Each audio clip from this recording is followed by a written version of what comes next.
Ladies and gentlemen, Mitch McConnell condemns the Tucker Carlson footage. He very likely blocked or prevented more footage last night from being seen. I don't think that he will be successful. I don't think that Tucker Carlson will cease or stop producing footage. I think that he will continue to do so.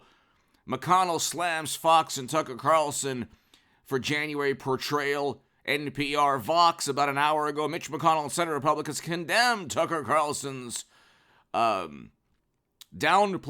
These are all opinion-based, these are sentiments.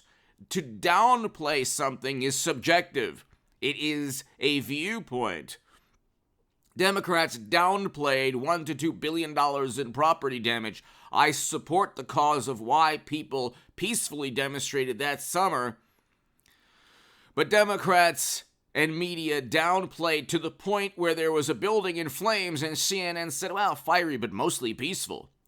And you had this distorted, completely Orwellian view of what took place that summer. Because the cause was noble, therefore, Democrats and media felt it was okay, apparently, to have $1 to $2 billion in property damage, 14,000 arrests, thousands of injured law enforcement officials, and I support law enforcement. I support the body cam footage always, because the body cam footage almost always exonerates the law enforcement official. Now, there are some times that we've seen where it shows that the citizen was being mistreated, but almost always the footage shows an important part of the story. Okay. There's this belief that, well, the footage Tucker Carlson showed, well, is that the real story? The real story is that it was a terrible day that I condemn in January. Yes, it was a terrible day. It should never have happened. I'm voting for former President Trump in 2024. I did 2 years ago. Respectfully, he should have known that this type of thing could have taken place. He saw the biggest mistake that Trump Republicans, which are 70 plus million Americans, the biggest mistake that Trump Republicans could ever make is to think that they'll be treated or that they can do what the morally superior liberal Democrats can do in terms of demonstrations, for example. You had $1 to $2 billion in property damage. You had 750 law enforcement officials injured in one weekend that summer. Okay? The President of the United States, President Trump, had to retreat into a bunker because right outside the White House there were clashes and mayhem and chaos. That was not a problem. That was not a menace to our democracy, according to Democrats or Mitch McConnell. Mitch McConnell did not speak out because it didn't suit him politically. What suits him politically is to make Trump very scary and frightening, to make Trump very extreme, to bring back the Bush, Cheney, and Rumsfeld years of never-ending counterinsurgency conflicts and quagmires. We've seen what the traditional Republican and Biden's foreign policy has led to. According to the Bulletin of Atomic Scientists, we're 90 seconds to midnight. Hit subscribe to this channel. We're the closest that we've been, unfortunately, to nuclear, not only confrontation, but annihilation. But that's okay because Trump isn't tweeting. To the morally superior, that's all they care about. They get this Pavlovian response when Trump tweets or when anything bad is said about Trump. So they have this. There are people conditioned to. There are people just conditioned to focus only on how bad Trump is, ignoring the fact that objectively, things are worse. Higher inflation, we're 90 seconds to midnight, foreign policy is a catastrophe, crime is up, real wages are down. The opposite took place. There was no invasion with Trump. Real wages were up. There was no inflation or invasion with Trump. And what took place is directly because Democrats had full control and we can talk about shutting down the economy. That wasn't a Trump policy. That was the fault of highly educated experts and Democrats that utilized a fabricated consensus to say shut down the economy. It's all Trump's fault. And we can't find out the origins of you-know-what. Which suits that country's national security. Hit subscribe to this channel, ladies and gentlemen. Be here tonight for the live stream at around 8:30 p.m. Pacific time, maybe 9 p.m. Pacific time. And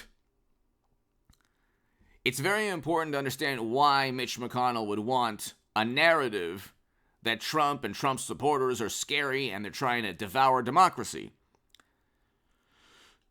It suits him. He is the conduit, the go-between, the middleman. Well, he funded a Republican against another a Trump Republican in Alaska at the expense of funding Laxalt in Nevada. So the opportunity costs were obviously showed, they were displayed before everyone's eyes. We could see he had a choice. He could have funded Blake Masters or Laxalt. He could have given hundreds of thousands more or millions more. But he chose not to. He chose to ensure that a never-Trump Republican won in Alaska.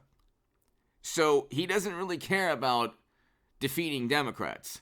He cares about a political system that lies by omission, a political system that sends Americans to never-ending military conflict, and that promotes never-ending military conflict. I said it was a moral imperative to have voted for Trump because Democrats and people like Mitch McConnell and Paul Ryan would promote never-ending military conflict.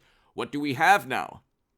We have a forever quagmire in Europe. There is no time frame. It is a year now. There has been a year, not one push. They have the little symbols of the country on their Twitter profile. I don't have Twitter. I don't have Facebook. They have little symbols of the country.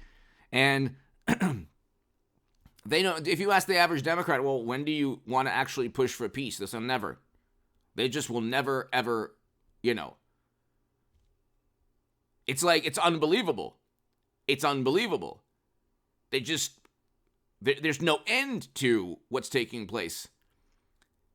So when will the invasion in Europe end? Democrats don't care. They'd be more, and if you said, hey, you're sending Americans there to risk their lives or give their lives, they wouldn't care either. The average Democratic voter votes on consensus, or that they feel morally superior because they lack the knowledge of how corrupt their political party actually is. So they feel good about themselves because they're protecting the planet. And the reality is their policies are so short-sighted that they actually have to pump 200 million barrels of strategic petroleum reserves into the country, while at the same time pretending to go after oil and gas associations and businesses.